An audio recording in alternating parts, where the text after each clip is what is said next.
오늘은 어린이 주일입니다. 요즘 뭐라고 합니까? 인구 절벽의 시대, 그렇게 말합니다. 이 아이들을 좀 많이 낳아야 되는데 아이들을 안 낳다 보니까 이제 인구가 더 늘어나는 것이 아니라 인구가 줄어드는 시대에 들었다, 그렇게 말하죠. 근데 지금도 이스라엘 땅이나 저 아랍 땅 저쪽으로 가면은요, 특별히 유대교를 신실히 믿는 사람들은 낳는 대로 낳는 거예요. 우리가 이 성경적인 방법은 하나님이 주시는 대로 계속 낳는 게 원래 원칙입니다. 그 유대교 랍비들, 그 까만 옷을 입고 있는 그 랍비들은 보통 보면요, 한 가정에 평균 6명 내지 7명을 낳습니다. 지금 그래서 이스라엘은 이 랍비들의 생활비를 대주면서 다른 일은 안 해도 좋으니까 성경 공부 열심히 하고 애 많이 낳으라는 거예요. 그게 성경적이라는 것이고, 요즘 아이들이 많이 줄어들고 골목에서 아이들 소리가 없는 그런 세상을 우리는 살고 있습니다. 특별히 오늘 보니까 천국은 어린이와 같은 그런 심령을 가진 사람들의 것이다, 그렇게 예수님께서도 우리에게 가르쳐 주십니다. 예수님께서 성천하신 이후에 사람들은 한 곳에 모여서 말씀과 기도를 나누면서 그 공동체 생활을 했는 것으로 보입니다. 이들은 사도의 가르침에 몰두하고 서로 사귀는 일과 빵을 떼는 일과 기도에 힘썼다, 그렇게 말합니다. 모든 사람에게 아마 두려운 마음이 생겼을 것입니다. 사도들을 통하여 놀라운 일과 많은 기적 같은 일이 일어났던 것입니다. 믿는 사람은 모두 함께 지내고 모든 것을 공동으로 소유하였습니다. 그리고 그들은 자기의 재산과 소유물을 팔아서 모든 사람들에게 필요한 대로 나누어 주었다고 합니다. 그리고 날마다 한 마음으로 성전에 열심히 모이기 힘쓰고 집집이 돌아가면서 빵을 뗐다. 빵을 뗐다고 하는 건 우리로 보면 식사를 했다는 거죠. 그리고 순전한 마음으로 기쁘게 음식을 먹고 하나님을 찬양했다, 그렇게 말씀은 전합니다. 그래서 그들은 모든 사람에게서 호감을 샀다는 거예요. 주님께서는 구원받는 사람을 날마다 더하여 주셨다, 그렇게 말씀합니다. 여러분, 우리는요, 우리가 직접 눈으로 목격하지 못한 그 과거의 일은 정말 어떨 때는 쉽게 이해하기가 굉장히 어렵습니다. 오늘 이 본문의 일도 오늘의 상식으로 이해하기는 어려운 이야기입니다. 그러나 성령님을 생각한다면 오늘 이 본문의 이야기는 허황된 이야기도 아니고 가상으로 꾸며낸 말도 아니라는 것이죠. 성령님이 우리 가운데서 일을 하신다면 우리의 삶은요, 놀랍게 변화가 됩니다.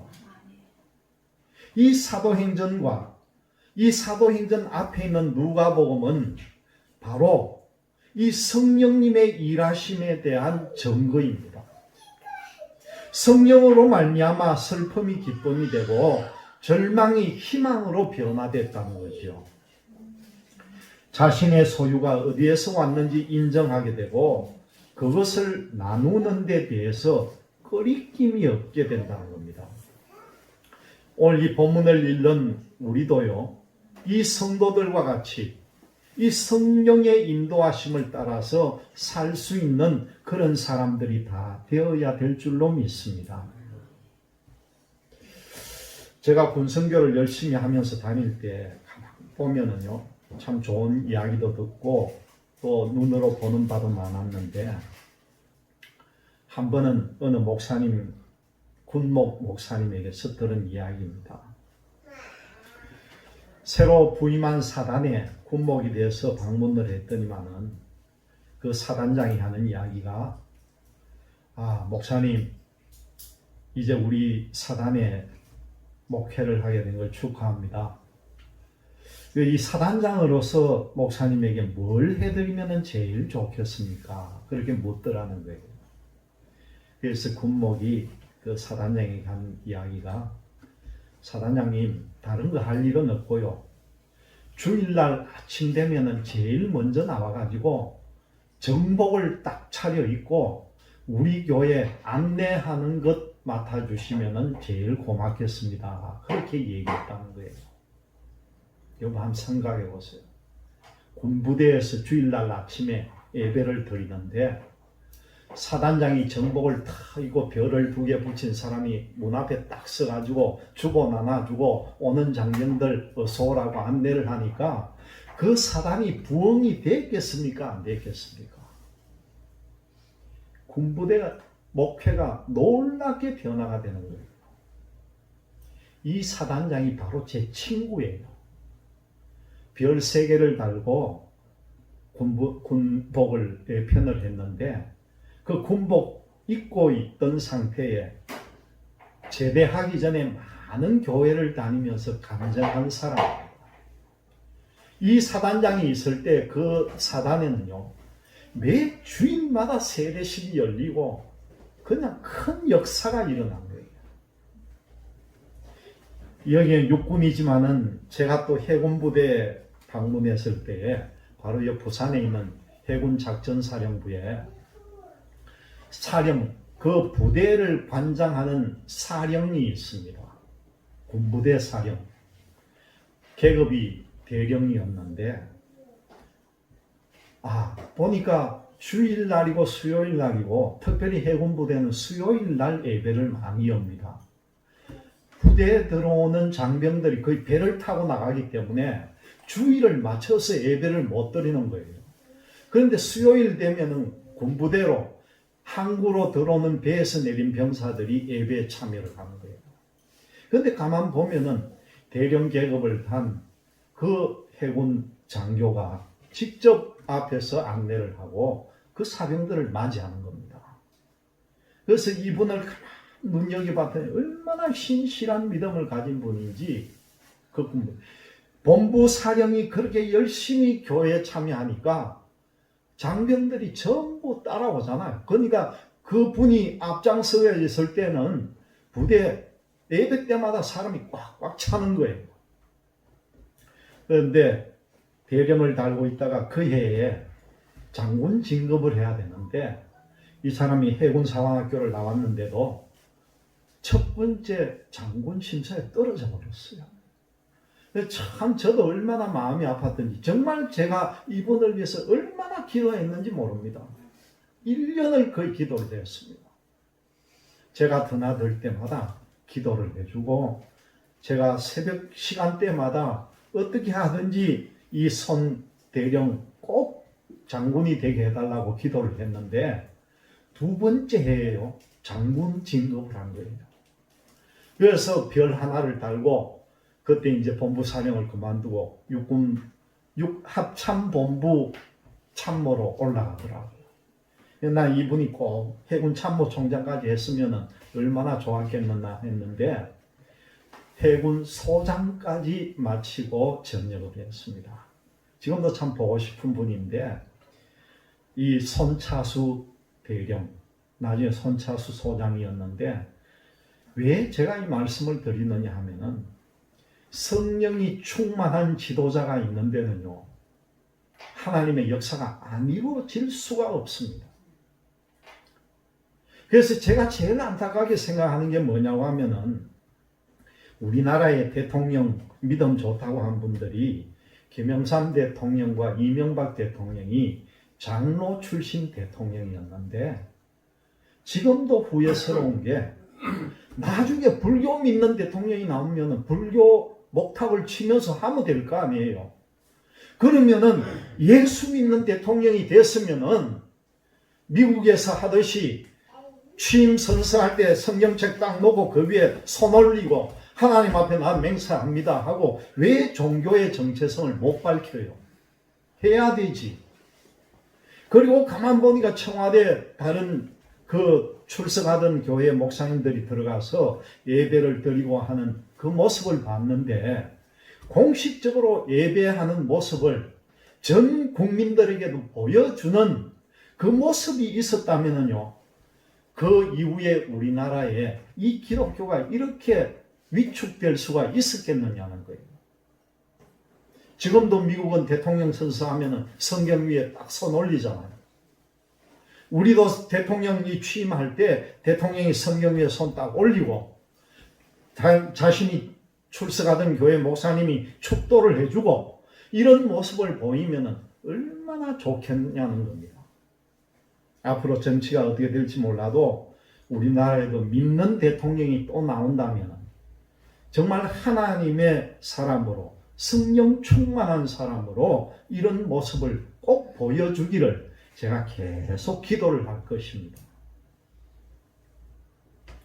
오늘 본문 말씀으로 들어가 보니까요, 42절 말씀에 이 내용이 무엇입니까, 여러분? 42절 말씀 보면은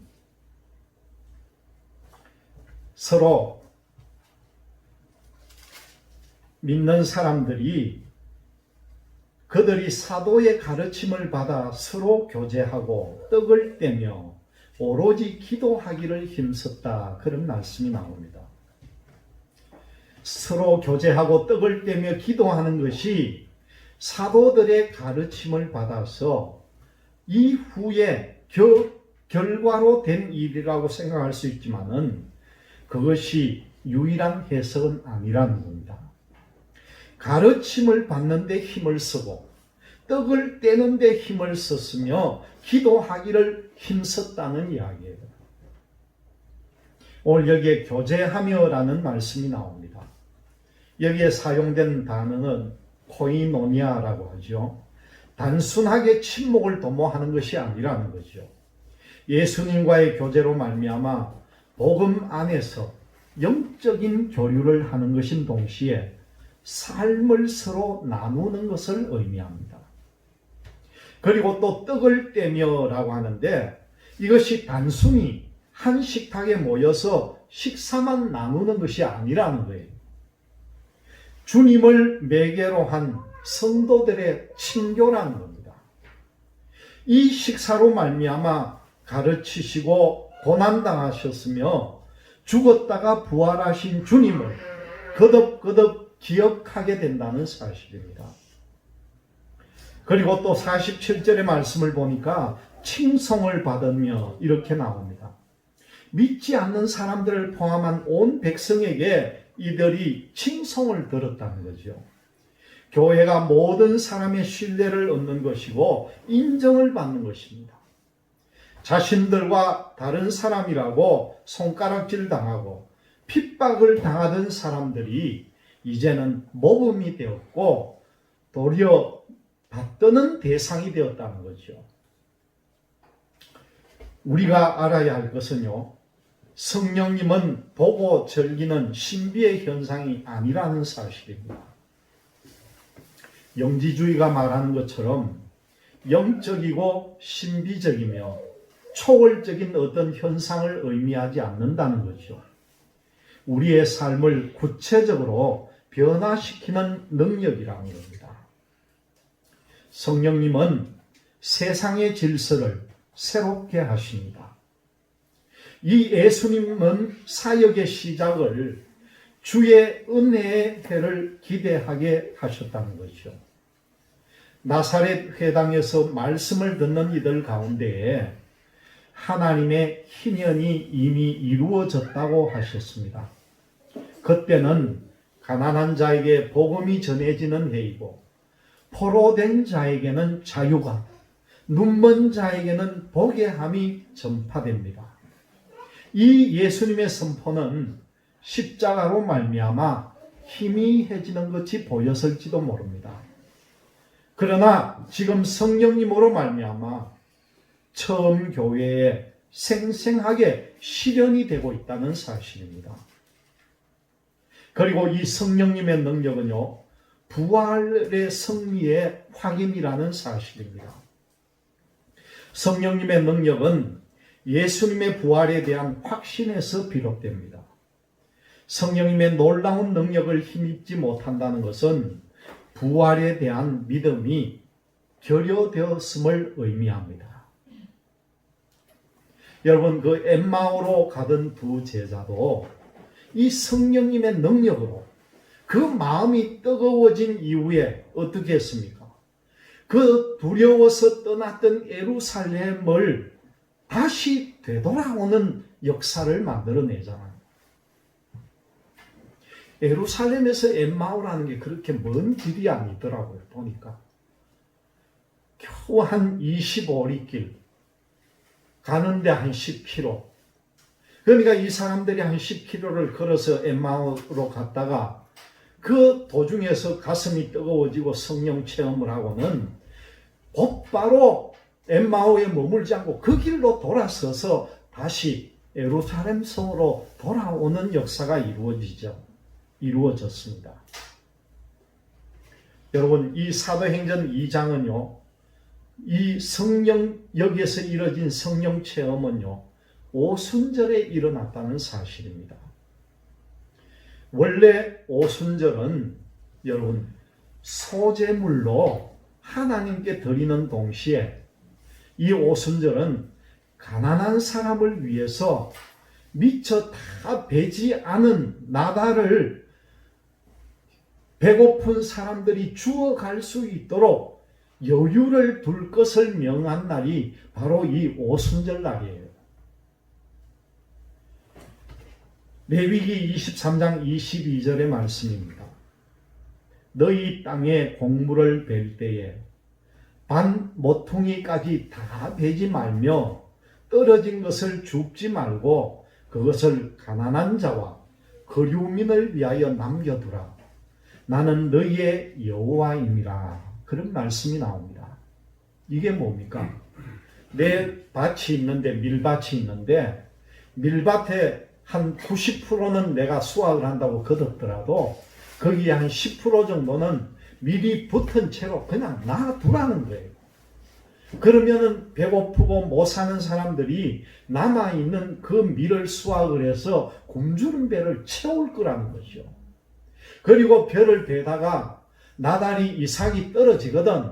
그걸 아깝다고 해서 너희들이 줍지 말고 다른 사람이 와서 주워서 가져가게끔 놔두라는 거예요. 그것이 바로 하나님의 말씀입니다. 능력은 담대함에서 비롯됩니다. 이 성령님으로 말미암은 능력은요, 두려움을 몰아내게 됩니다. 십자가라는 처참한 핍박으로 이 주눅이 들어있던 제자들도 부활에 대한 확신과 성령님으로 임하심으로 인해서 용감한 사람들로 변화되었다는 거죠. 예수님의 명령을 순종할 때에 성령을 체험하게 됩니다.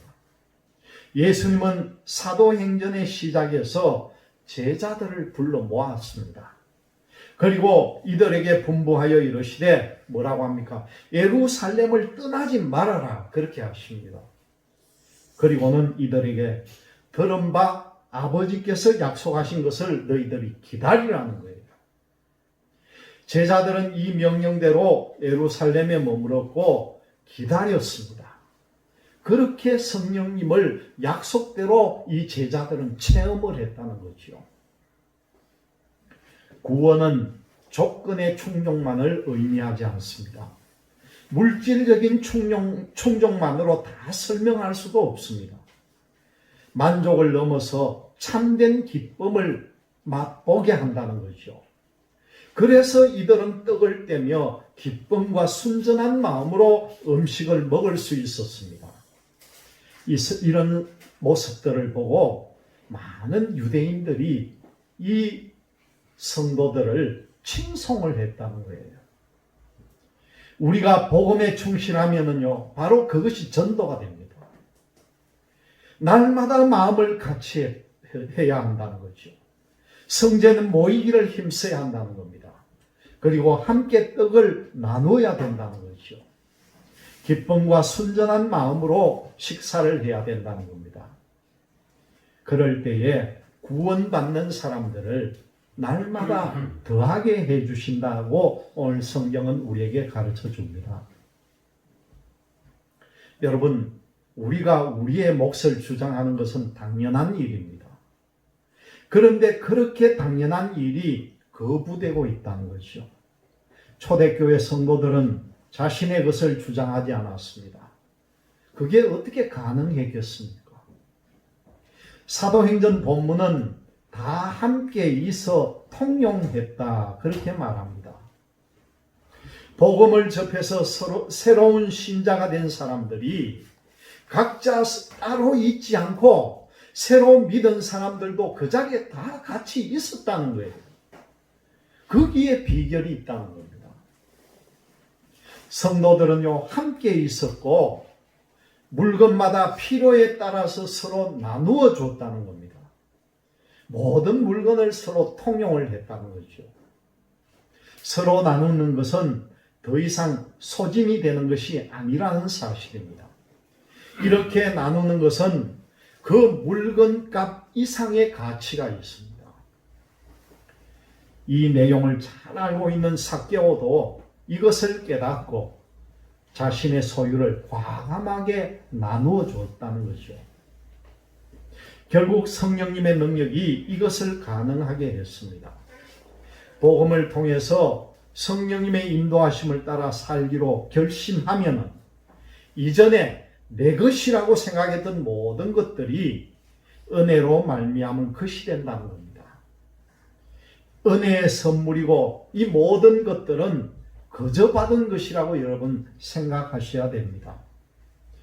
내가 은혜로 받은 거저 받은 것인데 그것을 아깝게만 생각하지 말고 내 것이라고 붙잡지 마시라는 겁니다. 지금 보이는 것들은 모든 것들이 허상입니다. 여러분 주변에도 보면은요, 그 허상을 따라가만 살다가 실패하는 사람이 얼마나 많습니까? 내가 이 모든 것이 내 것인 줄 알지만은 주인은 따로 있다는 사실입니다. 우리들은요, 날마다 이것만으로 족하다 그런 마음을 가지시기를 바랍니다. 날마다 함께 나누며 기쁨과 순전한 마음으로 식사를 하니 역시 날마다 구원받는 사람이 더하게 되었다. 이것이 바로 전도의 또 다른 모델이 되었다는 사실입니다. 여러분, 우리가 가진 재물들, 이 재물이 있고 없음도 중요하지만은 우리가 어떤 마음으로 이 재물을 대하는가가 더욱 중요하다는 사실을 꼭 기억하시고 주님 앞에 성령의 능력으로 살아가는 여러분들이 다 되시기를 주님의 이름으로 기원드립니다. 기도하겠습니다.